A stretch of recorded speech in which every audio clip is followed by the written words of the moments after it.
Oyster मशरूमच का करायचं याचा सगळ्यात महत्त्वाचा मुद्दा जर कुठला असेल तर याची असेल लो कॉस्ट इन्व्हेस्टमेंट. आणि सगळ्यात महत्त्वाची गोष्ट म्हणजे मशरूमला लागणारं वातावरण आपण एका बंदिस्त खोलीमध्ये किंवा एका शेडमध्ये आपण हे वातावरण तयार करू शकतो. आणि एकदा हे वातावरण तयार केलं की याची शेती तुम्ही 12ही महिने करू शकता.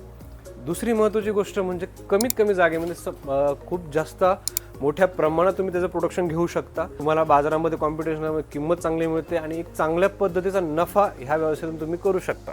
मग तुमच्याकडे जागा कमी आहे किंवा तुमच्याकडे शेड उपलब्ध आहे, तुमच्याकडे भांडवल कमी आहे, तर ही ऑयस्टर मशरूमचं फार्मिंग करायला तुम्हाला काहीच हरकत नाही. किंवा तुमच्याकडे शेतीचं उपलब्धता कमी आहे किंवा तुम्हाला पारंपरिक शेतीकडे न जाता 12ही महिने एक स्टेबल शेतीशी रिलेटेड व्यवसाय करायचा असेल तर ऑयस्टर मशरूम फार्मिंग हा एक उत्तम आणि योग्य व्यवसाय तुमच्यासाठी आहे. येणाऱ्या काळामध्ये मशरूम फार्मिंग किंवा ऑयस्टर मशरूम फार्मिंग ही खूप मोठी संधी आणि खूप मोठी इंडस्ट्री तुमची वाट बघते.